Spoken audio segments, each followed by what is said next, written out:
ဝတ်တတိချက်ချက်ဖို့အတွက်ရတာနေပြီးတော့ရေခဲတက်တာထဲမှာတိတ်ထားတဲ့ဝတ်သားလေးတွေကိုထုတ်ပြီးတော့ air fryer ထဲကိုထည့်ပြီးရေဖြော်လိုက်ပဲပြီးရင်သူ့ရေလေးတွေခန်းသွားတဲ့အထိထားပေးပါပဲဖြစ်ပါတယ်ဒါပြီးတော့စီပူပူလေးပါတခြားတစ်စောခတ်ထည့်ပြီးတော့ဝတ်သားလေးတွေကိုပါထည့်ပြီးတော့ရေးလာတဲ့အထိလှိပ်ပေးပါမယ်ဝတ်သားလေးတွေတိတိထုပ်ထုပ်ကလေးဖြစ်လာပြီးရဲလာပြီဆိုလို့ရှိရင်တော့ကျမဘာထည့်ပလေးစောင့်ကြည့်လိုက်ပါကျမဝတ်သားတဲ့ဘီယာကိုချက်ဖို့အတွက်ကြိုးစားတာတော်တော်ကြာပါပြီ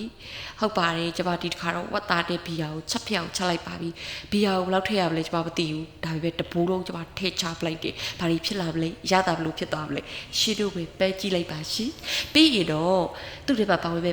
အော်ပြည်သီးလေးဖြစ်တဲ့ဂရုတီ6တောင်ချေကျက်တုပ်ဖြူကျက်တုပ်ဒီတွေကိုထည့်လိုက်ပါပြီထည့်ပြီး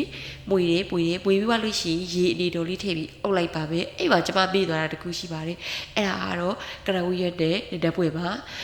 ရေလေးတွေစူလာပြီဆိုတော့မှကျမမေးနေတဲ့အဲ့ကရဝီရက်နဲ့ဓပွေလေးကိုထည့်ပြီးတော့မွေပေးလိုက်ပါတယ်အဲ့မှာကျမဂရုတီ6တောင်တော်တော်ပတ်ရှာလိုက်ရပါတယ်ချေခံကညီမလေးစီရလိုက်လို့တော်ပါသေးတယ်ရှင်ကျေးဇူးတင်ပါတယ်ညီမလေးတို့ကြီးဒါပြီးလို့ရှိရင်တော့ဝတ်သားလေးကိုအိုးဘက်ခတ်သွားစီဖို့တတိထားပြီးပွေပေးပါမယ်ရေခမ်းခက်ဒီလေးပို့ပြီးတတိထားပြီးပွေပေးရလေးပါခုဆိုရင်တော့ဝတ်သားလေးကလုံးဝ